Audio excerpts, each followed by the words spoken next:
Evangelho de João, capítulo 6, versículo 5, diz a palavra do Senhor. Então Jesus, levantando os olhos e vendo que uma grande multidão vinha ter com ele, disse a Filipe: onde compraremos pão para estes comerem?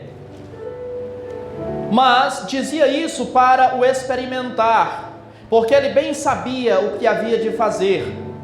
Filipe respondeu-lhe dizendo: 200 dinheiros de pão não lhes bastariam para cada um deles, tome um pouco. Um dos seus discípulos, André, irmão de Simão Pedro, disse-lhe: está aqui um rapaz que tem 5 pães de cevada e 2 peixinhos, mas que é isso para tantos? Até aqui.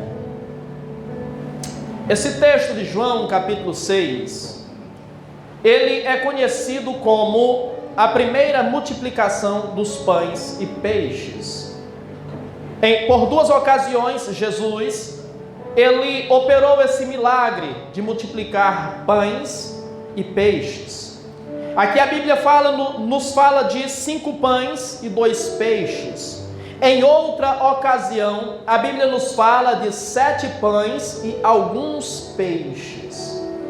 A Bíblia diz que Jesus havia posto no seu coração o intento de se ausentar, e chamando seus discípulos para se ausentar e ir a um lugar deserto, a fim de orar, a fim de buscar comunhão com Deus. A Bíblia Sagrada diz que ele vai para um lugar deserto, e não necessariamente um deserto, mas um lugar ermo. E ao estar naquele lugar, na região de Betsaida, próximo a Betsaida, a Bíblia Sagrada diz que Jesus está com seus discípulos ali, mas as pessoas ficam sabendo que Jesus foi para aquela região. E quando as pessoas ficam sabendo que Jesus foi para aquela região, as pessoas se dispõem a irem ter com Jesus. As pessoas começam a sair das suas casas, as pessoas começam a sair das aldeias, as pessoas começam a sair das cidades e vão ao encontro de Jesus. E a Bíblia Sagrada diz que, estando Jesus naquela região, Jesus levanta os olhos e vê aquela grande multidão que se aproxima, e é uma multidão que só cresce. As pessoas vão saindo de todos os lados, as pessoas vão chegando até Jesus, porque eles sabiam que Jesus tinha algo para eles. Eles tinham sede, eles tinham necessidade de algo, e quando eles ouviam Jesus, aquilo acalmava os seus corações. Quando eles recebiam a mensagem de Jesus, aquela mensagem produzia fé nos seus corações. Quando eles ouviam Jesus ensinar, aquilo renovava a esperança deles. Aqueles que naquele momento estavam vivendo sobre a égide de Roma, estavam sendo oprimidos pelo Império Romano, mas quando ouviam Jesus falar do reino de Deus, que Deus em algum momento iria reinar, que Deus em algum momento iria implantar o seu reino, que aquela ditadura outrora ou em algum momento iria acabar, aquelas pessoas renovavam a sua esperança, e elas depositavam em Jesus toda a sua esperança. Por isso, onde elas sabiam que Jesus estava, Jesus ali era visto por elas e era procurado por elas também. Eu preciso dizer uma coisa para você: Jesus, ele queria estar só. Jesus, ele queria estar juntamente com seus discípulos apenas. Mas quando ele vê a multidão vindo até ele, a Bíblia Sagrada diz que Jesus se compadece daquelas pessoas. Jesus é movido por íntima compaixão. Sabe por quê? Porque Jesus não tira férias. Em qualquer momento, em qualquer hora, em qualquer lugar que alguém buscar a ele, ele vai atender, ele vai estar à disposição, ele vai estar disponível. Ele nunca vai dizer não para ninguém, ele nunca vai rejeitar ninguém, ele nunca vai fechar a porta para ninguém, ele nunca vai virar as costas para ninguém. Mas se você clamar, se você buscar, se você se prostrar, se você adorar, ele estará ao teu alcance, ele vai ouvir e ele vai atender você em nome de Jesus. Aquela multidão está chegando a Jesus, e a Bíblia Sagrada diz que Jesus então começa a ensinar-lhes os textos paralelos de Mateus, Marcos e Lucas, porque os 4 evangelistas contam essa história, cada um na sua perspectiva.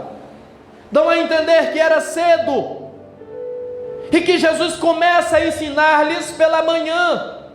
Mas Jesus não está apenas ensinando, porque a palavra de Jesus sempre vem acompanhada de milagre, de poder e de unção de Deus. Jesus está ensinando, mas Jesus não apenas está ensinando, mas a Bíblia diz que Jesus está curando os enfermos de todas as suas moléstias. Tudo aquilo que está afligindo aquelas pessoas, elas vão ouvindo Jesus pregar, e Jesus vai curando também as suas vidas, Jesus vai sarando as suas feridas, e não interessa se as feridas são físicas, não interessa se as feridas são emocionais, são psicológicas, não interessa se as feridas são espirituais, Jesus vai curando a todas. E à medida que Jesus vai falando, aquelas pessoas não percebem que a hora vai se avançando. Dá prazer ouvir Jesus falar, dá prazer estar na presença e na companhia de Jesus. Quanta inveja muitas vezes podemos sentir dessas pessoas, porque quando o culto está chegando em 2 horas de duração, a gente muitas vezes começa a se mexer na cadeira, a gente muitas vezes começa a ficar inquieto, a gente começa a olhar no relógio, a gente começa a passar a mão na cabeça. A nossa mente já não está mais na igreja, mas nós já estamos pensando: eu estou com fome, eu não jantei ainda, o pastor está falando demais. A nossa mente não está mais na mensagem, na pregação, mas talvez a nossa mente já está no trabalho de amanhã, está no boleto que nós temos que pagar amanhã. A nossa cabeça já está dispersa, nós já não estamos mais ouvindo nada de que Deus está falando na mensagem. E que inveja eu tenho dessas pessoas, porque o dia vai avançando e elas continuam ali ouvindo Jesus. É um lugar deserto, elas sentem fome, lógico que sentem, elas sentem sede, lógico que sentem, mas a presença de Jesus é essencial, a presença de Jesus é melhor, a presença de Jesus é tudo o que eles precisam, é tudo o que eles querem, e na presença de Jesus não sentem necessidade de nada. Se está com fome não tem problema, vai chegar a hora de comer, não tem problema. O que eles querem é a presença de Jesus. Que inveja nós precisamos ter dessas pessoas, e de querer estar na presença de Jesus. Eu fico pensando, quando eu leio sobre um camarada chamado Charles Spurgeon. A história diz que Charles Spurgeon pregava a mensagem de Deus, e a igreja onde ele pregava passava por volta de 20.000 pessoas por dia. Os cultos eram intercalados, e as pessoas lotavam a igreja para ouvirem a mensagem de Deus. O culto terminava e era necessário pedir para as pessoas saírem, porque lá fora havia uma multidão que queria ouvir a palavra de Deus. O ambiente se esvaziava e as outras pessoas adentravam para ouvir a palavra de Deus. Eram vários cultos sucessivos, porque as pessoas tinham sede de ouvir Deus falar. Que inveja dessas pessoas. Oh, quão bom seria que nós vivêssemos nesse tempo, ou que nós fizéssemos do nosso tempo um tempo não igual àquele, mas melhor, de homens e mulheres sedentos por Deus, de homens e mulheres que compreendem a carência, a necessidade que tem de Deus, e que não se saciam de Deus, porque no dia que você se saciar de Deus, você morreu. No dia que você se saciar de Deus, significa dizer que você não precisa mais de nada dele. Significa dizer que você já tem tudo que você queria de Deus. Então nunca se sacie de Deus, mas faça como o salmista: a minha alma tem sede de Deus, a minha alma tem sede de Deus vivo, e tudo que eu quero é adorar na sua presença. Quanto mais sede você tiver, mais graça, mais unção, mais glória, mais virtude, mais presença virá sobre a sua vida. E quanto mais você tiver, se você for sincero, mais você vai querer, e mais o Senhor vai te dar, em nome de Jesus. O dia vai avançando, e Jesus está pregando, Jesus está curando, Jesus está libertando, mas a tarde vem caindo, e quando a tarde vem caindo, a necessidade daquele povo começa a aflorar. Não é só a fome, não é só a sede, mas em Israel, da mesma forma que o dia é quentíssimo, a noite é gelada. Se a tarde vem caindo, o vento começa a soprar, aquele vento frio. Os discípulos dizem para o Senhor: Senhor, a tarde vem caindo, Despede essas pessoas para que eles possam ir pelas aldeias, pelos campos, e possam comprar o que comer, e possam se agasalhar. Como pode uma igreja dessa, que quer que as pessoas que vêm até ela busquem alimento em outro lugar? O alimento está aqui, o alimento é a palavra de Deus para você, e você vai sair daqui alimentado em nome de Jesus. Que igreja é essa que não tem pão? Que igreja é essa que não tem agasalho? Que eles possam ir se agasalhar fala de conforto, de bem-estar. Que igreja é essa que não consegue oferecer para as pessoas conforto, agasalho, carinho, amor, atenção? Essa não é a igreja de Jesus. Essa igreja não aprendeu com Jesus. Porque Jesus, a todos aqueles que a ele vinham, de maneira nenhuma ele lançava fora.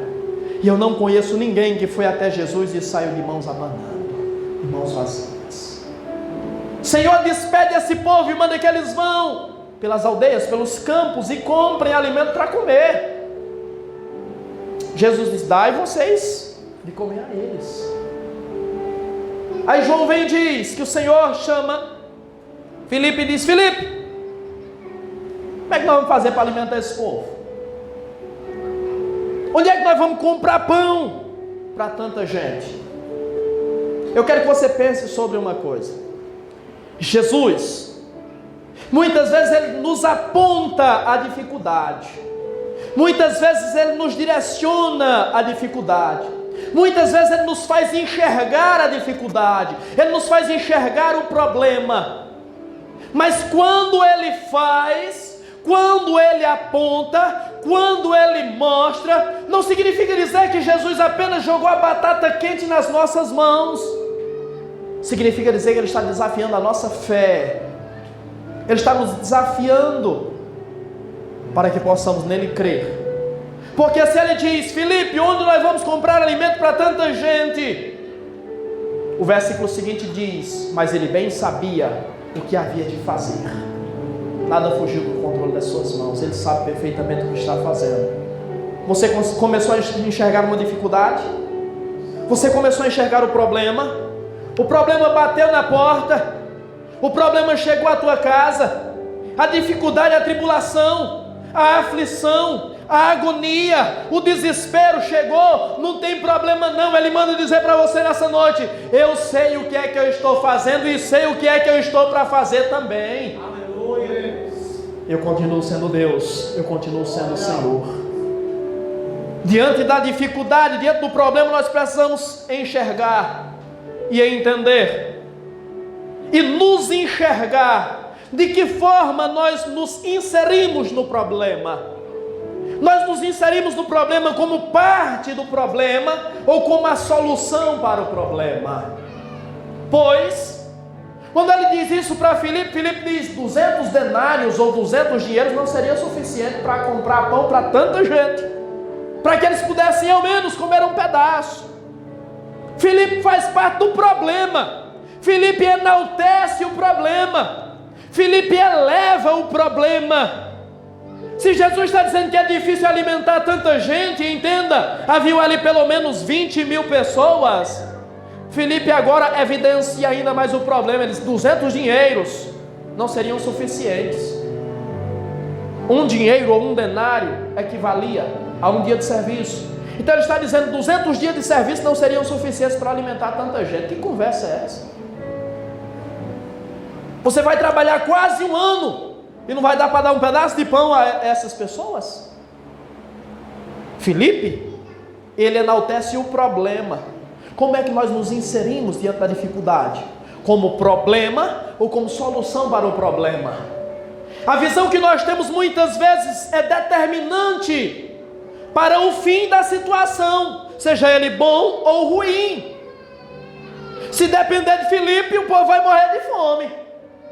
Se depender de Filipe, tem que mandar o povo embora e eles que se virem, porque Filipe enaltece o problema. Filipe faz parte do problema. Aí chega André, irmão de Pedro, e André diz: tem aqui um rapaz, ele tem 5 pães e 2 peixes.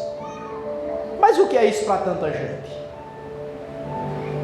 Se Filipe faz parte do problema, André aponta a solução para o problema. Mas André ainda não faz parte necessariamente da solução do problema. Ele aponta, ele direciona, ele mostra o caminho para a solução. Mas ele também se mostra incrédulo. Tem um rapaz aqui que tem 5 pães e 2 peixes. E é esse rapaz que faz parte da solução do problema. Como é que você se insere diante da situação? Como parte do problema ou como solução para o problema? A pergunta que se faz é: você está disposto a ser instrumento de Deus? Você está disposto a ser usado por Deus? Mas detalhe, você está disposto a agir só? Ali haviam 20.000 pessoas. Ali estava Jesus, ali estavam os 12 apóstolos de Jesus, mas André aponta, diz, ali tem um rapaz, e esse rapaz tem 5 pães e 2 peixes, ou seja, diante de uma grande multidão como essas, ninguém levou nada, e esse rapaz, agora, é a solução para o problema. Só ele é a solução para o problema. E a pergunta é: você está disposto a agir só? Porque muitas vezes você vai precisar agir só. Porque muitas vezes você vai olhar para um lado, você vai olhar para o outro e não tem ninguém. E quando eu digo não tem ninguém, não é que você está necessariamente fisicamente só. É porque não tem de onde vir. Ninguém tem o que oferecer.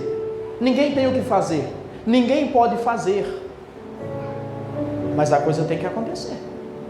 E a pergunta continua: você está disposto a agir só? Geralmente quando nós pretendemos fazer algo, o que é que nós fazemos? Nós montamos uma equipe. E se nós dizemos, fulano faz isso, mas quem vai comigo?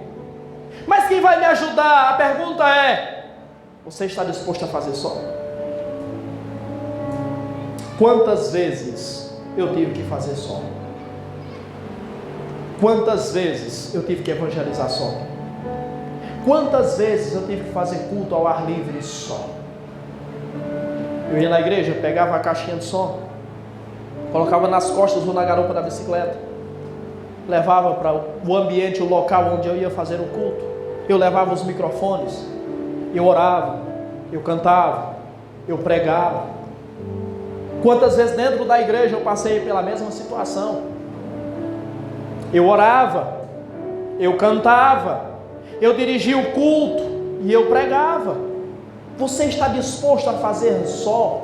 Se Deus chamou você, se Deus apontou você, é porque Deus sabe do seu potencial, é porque Deus sabe que de você Ele pode extrair alguma coisa. Então quando Deus colocar algo na tua mão, em nome de Jesus não reclama não, em nome de Jesus não olha para a direita nem para a esquerda não, em nome de Jesus não procura ajuda de ninguém não, porque o Deus que chama é o Deus que capacita, o Deus que entrega a obra nas mãos, é o mesmo Deus que fortalece, ajuda e dá capacidade para fazer.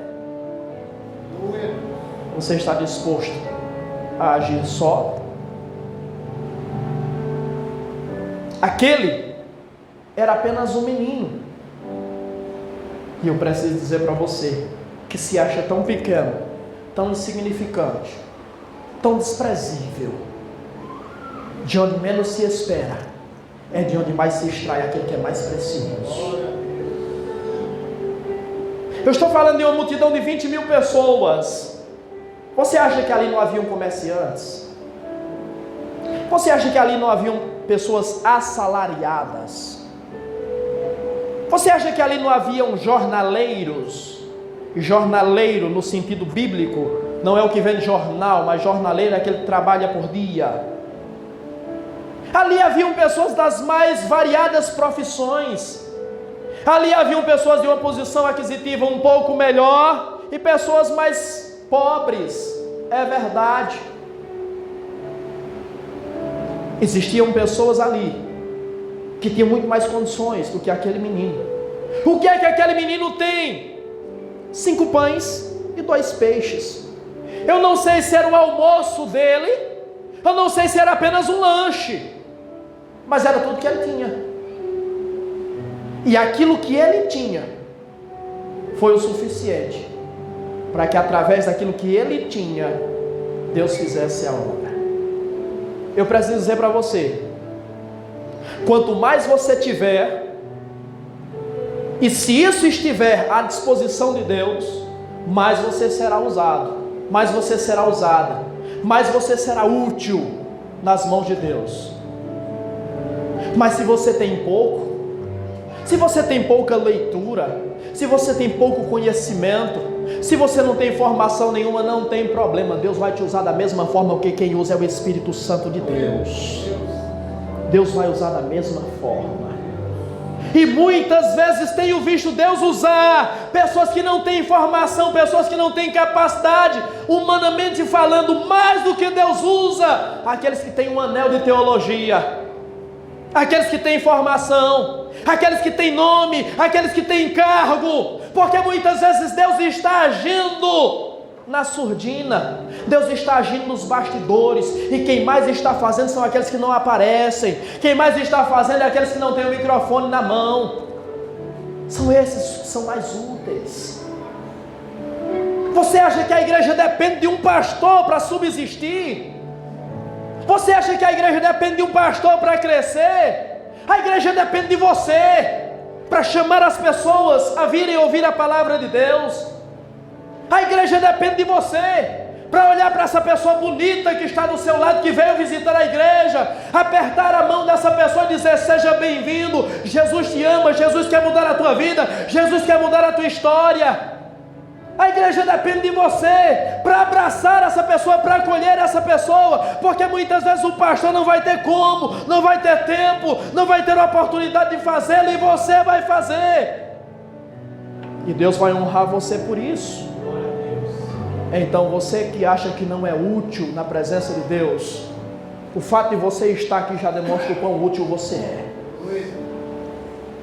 Não se menospreze na presença de Deus, porque tem muitos que podem fazer muito, mas não estão fazendo nada, e tem muitos que podem fazer muito pouco, mas o pouco que estão fazendo é suficiente para a obra de Deus perseverar, permanecer, crescer e aflorar, em nome do Senhor Jesus Cristo. Tem um menino e ele tem 5 pães e 2 peixes. Jesus diz: traz até mim. Quando entregam a Jesus, Jesus ergue os olhos para os céus, dá graças a Deus, abençoa, diz: manda o povo sentar na relva. Por isso que eu disse, era um lugar deserto, mas não necessariamente era um deserto. Havia relva, havia grama, possivelmente naquele ambiente. Manda o povo se assentar, e o povo se assenta organizado. Jesus entrega aquilo que ele abençoou aos discípulos, e os discípulos começam a compartilhar. Os discípulos começam a distribuir. Tudo que você coloca na mão de Deus, Deus multiplica. Tudo que você coloca nas mãos de Deus, Deus abençoa.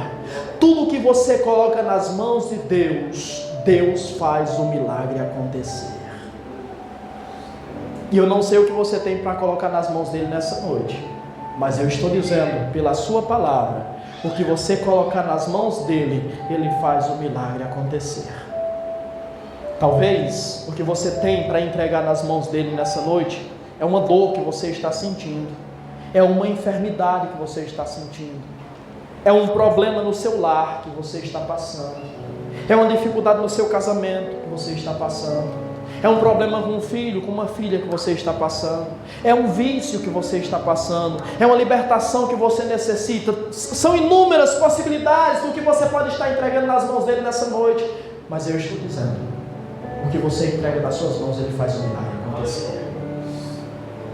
E quer ver Deus fazer o milagre acontecer de uma forma abundante e coletiva? Aquilo que você tem de bom, aquilo que você tem de útil, pega aquilo que você tem e compartilha, e você será abençoado, mas você será também abençoador. Você não será apenas abençoado, mas você será uma fonte de bênçãos. Aquele rapaz compartilha com Jesus o que ele tem. Jesus compartilha o que recebeu do rapaz com os seus 12, observe como a coisa vai se multiplicando. Você recebe uma palavra, você compartilha com 2, 3, 4, 5, 10, esses 10 vão compartilhar com a multidão, e Deus vai fazer um milagre abundante na vida de todos. O rapaz compartilha com Jesus, Jesus compartilha com os 12 começam a compartilhar com a multidão e todos são abençoados. Comece a compartilhar o que Deus deu a você, e você vai ver o milagre acontecer em nome do Senhor Jesus Cristo. O rapaz tem 5 pães e 2 peixes. A pergunta é: você está disposto a dar o seu tudo a Deus? Você está disposto a dar tudo a Jesus? Muitas vezes nós somos incapazes de entregar tudo o que temos, tudo o que somos a Ele, de nos entregarmos por inteiro a Ele. E eu preciso dizer uma coisa para você: Deus, na entrega, Deus não está preocupado com a porção, mas está preocupado com a proporção.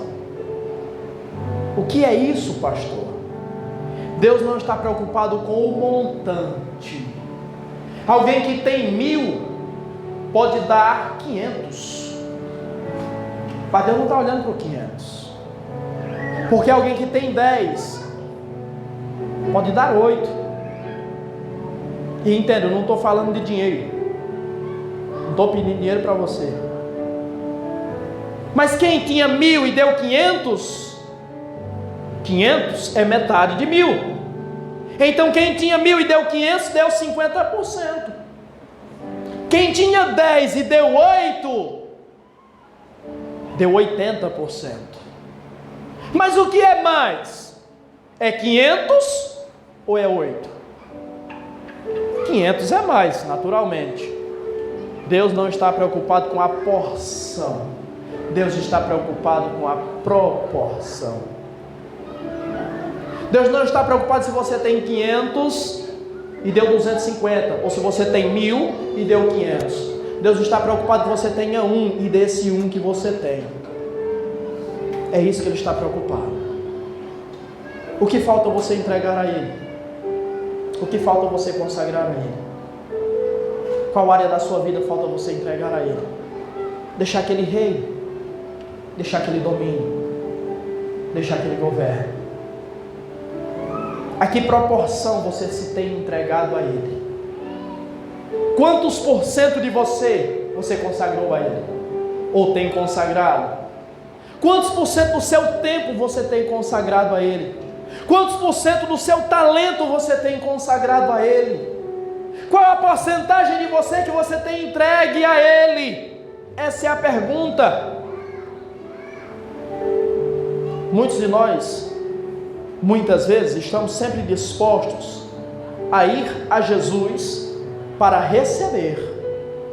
Senhor, eu quero. Senhor, eu preciso. Senhor, eu necessito. Mas o Senhor nessa noite quer nos desafiar. Até que ponto nós estamos preparados e dispostos a entregar? Se por um lado Ele nos abençoa, se por um lado Ele supre-nos daquilo que necessitamos, por outro lado Ele pergunta para você: e você, o que tem a me ofertar?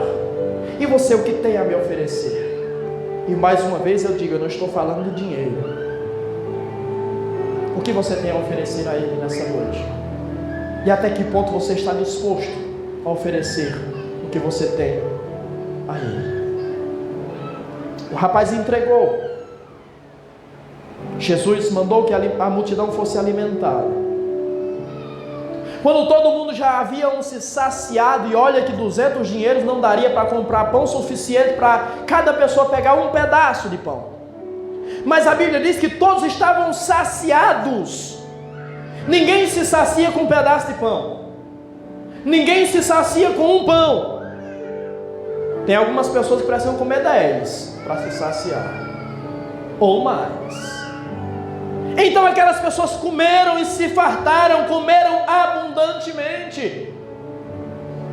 Mas quando terminaram de comer, O pão rolava solto ainda.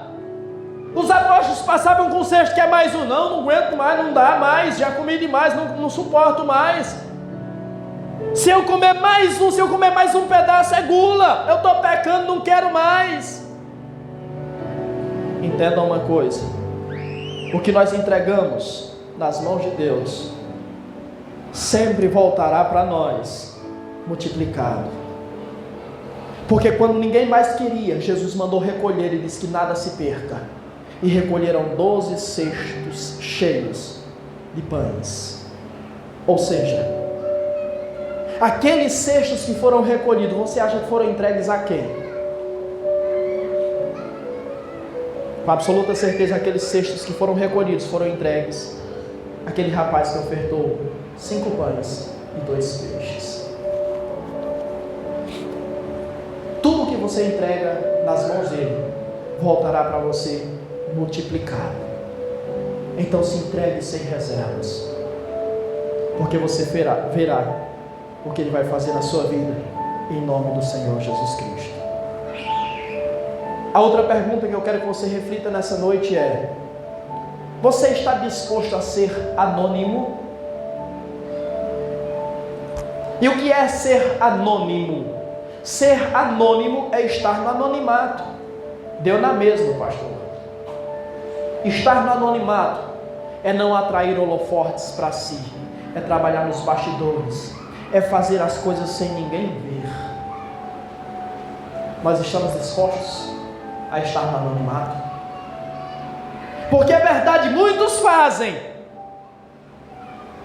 mas desses muitos que fazem, uma grande parte fazem para aparecer. Uma grande parte faz, mas quer ser reconhecido. Uma grande parte faz, mas quer ser elogiado. Uma grande parte faz, mas quer que aquilo que fez seja divulgado.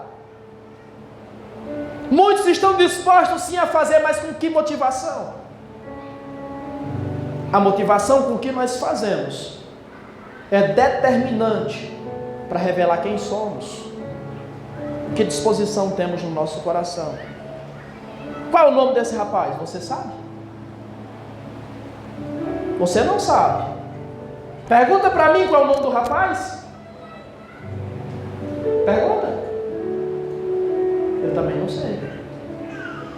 Porque quem faz, muitas vezes não precisa aparecer. Me recordo das palavras de João Batista, quando ele diz em João 3,30: importa que ele cresça e que eu diminua. Eu não preciso aparecer. Ninguém precisa saber que fui eu. Ninguém precisa saber que foram as minhas mãos que abençoaram. Nós estamos dispostos a estar no anonimato, a fazer sem ninguém saber. Jesus nos ensinou que a tua mão direita faz, a esquerda não precisa ficar sabendo. Atos capítulo 23, a partir do versículo 11, nos conta a história de que Paulo estava preso, e a Bíblia Sagrada diz que cerca de 40 judeus fizeram um juramento, e um juramento de maldição. Eles disseram: nós não vamos comer nem beber enquanto nós não matarmos Paulo. Nós vamos matar Paulo de um jeito ou de outro. Enquanto nós não fizermos isso, nós nem comemos nem bebemos. A Bíblia Sagrada diz que eles vão até os sacerdotes e expõem para os sacerdotes o intento do seu coração: nós queremos matar Paulo, e juramos sobre anátema que enquanto não matarmos Paulo, não comemos nem bebemos. O que é que vocês querem que nós façamos? Você vai pedir para o comandante da guarda trazer Paulo até o sinédrio, para que Paulo seja interrogado pelo sinédrio, e nós vamos estar preparados para matá-lo. Só que a Bíblia diz que um filho da irmã de Paulo ouviu a conversa, um sobrinho de Paulo ouviu a conversa, e o sobrinho de Paulo foi lá e contou tudo. E por causa disso, o comandante da guarda mandou que preparassem animais e preparassem soldados para escoltarem Paulo, e levou Paulo embora daquele ambiente. A ação daquele menino foi preponderante para salvar a vida de Paulo.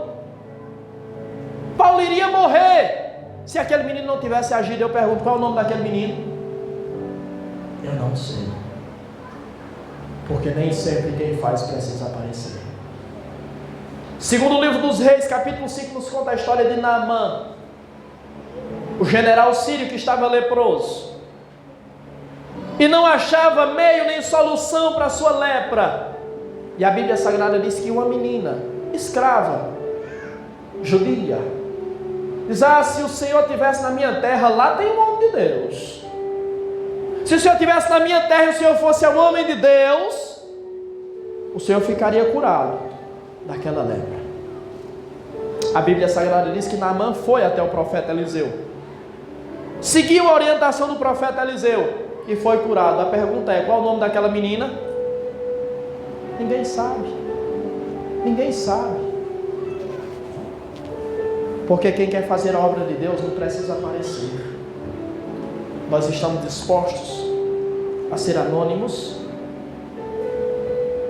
Nós estamos dispostos a fazer as coisas para exaltar a Cristo. Nós estamos dispostos a fazer a obra para que Cristo receba a glória. Porque muitos de nós, muitas vezes, estamos querendo ser estrela e atrair os holofotes para si. Aquele menino foi o instrumento pelo qual Deus alimentou toda aquela multidão. Foi o instrumento pelo qual Deus saciou a necessidade daquelas pessoas. Mas a sequência do texto diz que após aquelas pessoas terem sido alimentadas, aquelas pessoas reconheceram o milagre e queriam proclamar Jesus Rei. Aquilo que nós fazemos não deve enaltecer a nós, não deve evidenciar a nós, mas precisam exaltar a Ele, mas precisam glorificar o nome dEle, porque dEle, por Ele e para Ele são todas as coisas.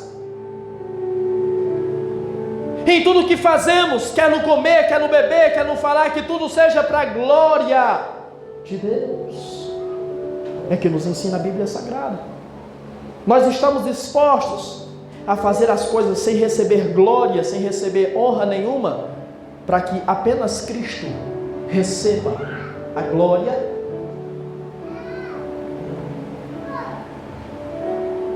Nós estamos dispostos a trabalhar pelo bem comum. Nós estamos dispostos a abrir mão do nosso egoísmo e pensar no outro, e se compadecer do outro, e abençoar o outro. Observa a atitude desse rapaz. Mais uma vez eu digo, eu não sei se era o seu almoço, eu não sei se era o lanche da manhã dele. O que eu sei é que provavelmente ele passou o dia inteiro e ele tinha algo nas suas mãos, mas ele não comeu. E o que eu sei é que o que ele tinha era um suprimento para si, mas ele abriu mão daquilo que tinha, que era seu, que era para suprir a sua necessidade, para abençoar outros. Ele pensou no bem comum, ele pensou no bem-estar do outro. Até que ponto o nosso cristianismo atingiu esse nível de pensarmos no outro, de abençoarmos o outro, em detrimento de nós mesmos, de pensar no outro acima de nós mesmos? Pois foi isso que Jesus nos ensinou. Se Jesus disse que a lei mandava amar ao próximo como a si mesmo, e Jesus evidenciou esse como o segundo mandamento mais importante da lei, Jesus ensinou que nós devemos amar ao próximo como Ele nos amou, um amor sacrificial, um amor de entrega. Nós estamos dispostos a trabalhar pelo bem comum, a abençoar vidas em detrimento das nossas mesmas? Nunca mais se ouviu falar daquele rapaz, nunca mais se soube o que aconteceu com ele, nunca mais ficou-se sabendo de como ele desenvolveu a sua vida a partir daquele momento.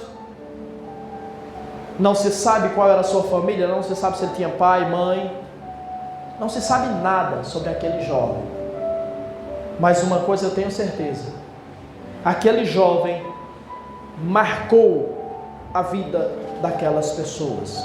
Mas acima de tudo, aquele jovem marcou o ministério de Jesus. E embora não se saiba o seu nome, o seu legado está gravado na história. Mas acima de tudo, o seu legado está gravado em pessoas. Muitos de nós trabalham por uma biografia. E é importante a biografia? É. Mas eu tenho uma frase que diz assim: aqueles que trabalham por uma biografia estão vivendo para os outros. Eu não estou dizendo que a biografia não é importante, ela é.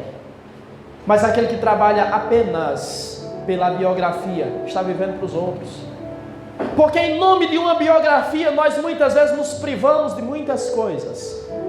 Nos privamos de coisas das quais devemos de fato nos privar, mas nos privamos de coisas que nós temos direito, de que seriam essenciais na nossa vida, de que nos proporcionariam prazer, satisfação em viver, mas nós nos privamos dessas coisas, porque pensamos na opinião alheia, porque pensamos no que vão falar de mim, no que vão dizer. Eu quero deixar a minha biografia, eu quero deixar o meu legado. Prezar apenas pela biografia é viver para os outros, é passar pela vida sem experimentar o prazer que a vida pode proporcionar. E sim, a vida pode nos proporcionar muitos prazeres. Muitos deles devemos nos privar, mas nem todos.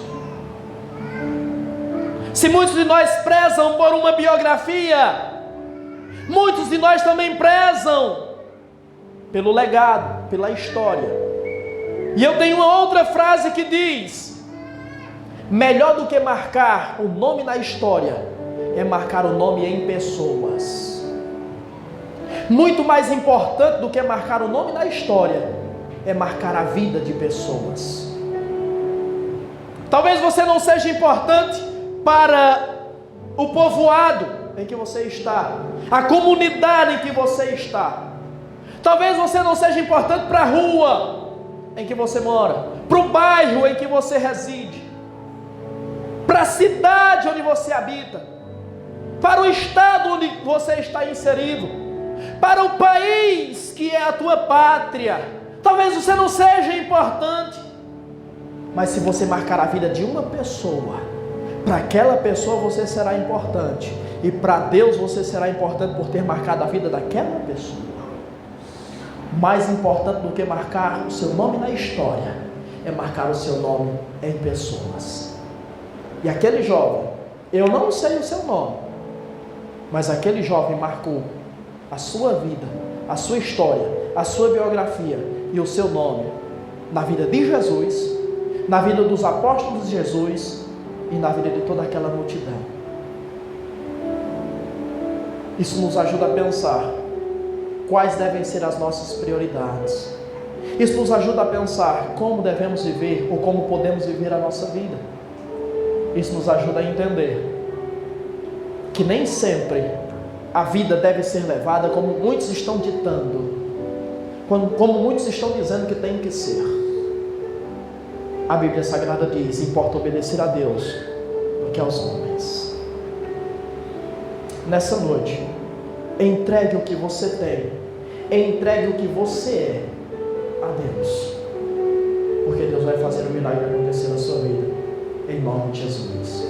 E acima de tudo, entregue a sua vida a Ele, entregue a sua história a Ele, porque Ele quer mudar a tua vida, porque Ele quer mudar a tua história, e Ele quer transformar você para que você marque vidas. Ele quer transformar você para que você marque histórias também, em nome de Jesus.